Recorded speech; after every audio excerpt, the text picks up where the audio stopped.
welcome to our Monday Minute. Today, you'll actually be hearing this on Tuesday. I hope you have a great Labor Day holiday weekend. Today, I want to share with you a document that was published by Palmetto GBA, CGS, and NGS, all three of the Home Health Medicare MACs, this past week. This document goes through the details of what is going to be included in the notice of admission beginning January 1st of 2022. We've all known that this was going to happen, and they have put together a job aid to assist you in the process of documenting the notice of admission. One of the key things I wanted to point out was the bill type. The bill type will be a 32A for a notice of admission, or a D if you're trying to cancel that notice of admission. Some of the other basic information that you would have had on the request for anticipated payment already. As we move through this document, those pages we're rolling through just being the details of the actual content, which you obviously will want to know about. But the big thing I want to make sure that everyone is clear about is listed here on this page. It's the last page of the document where it goes through what's going to happen when a patient is already on service in 2021 and transitions into 2022. As you can see, the example here with the start of care of January 13th of 2021, the 30-day payment period being December 13th through January 11th. The new 30-day period, assuming the patient is still on service, will begin on January 12th. With that 30-day period beginning on January 12th, there will have to be a notice of admission filed.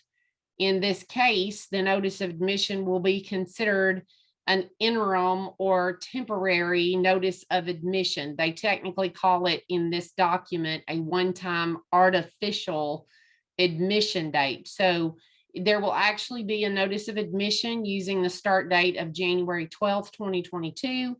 And that will be considered a quote artificial admission date.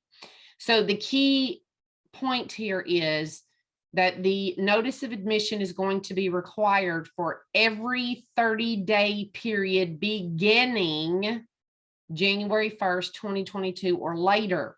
You only have to do it once as long as the patient remains on service. So if it's not a brand new start of care, but it's a 30-day period beginning January of 2022, where the start of care was in 2021, you will need to file a notice of admission for that.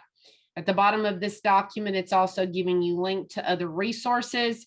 We will be giving you in the details of this minute the link to the document that I've just shared with you, as well as the link to the companion guide that was already issued by CMS. That's pretty much the instructions for your software vendors to put the elements into the EMR systems that will control the electronic NOA.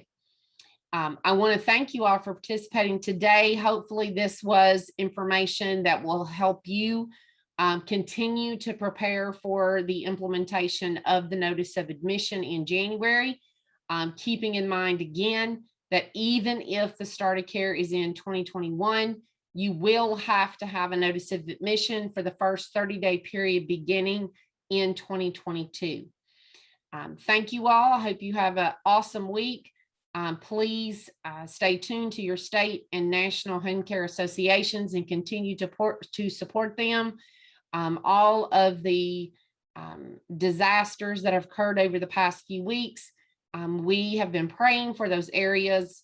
Waverly, Tennessee, the hurricanes, the wildfires, all of it continues to happen. And we thank everyone for being on the front lines and taking care of patients, even through this public health emergency, in addition to all of the disasters that have been occurring around us. Thank you all again, and have a fabulous week.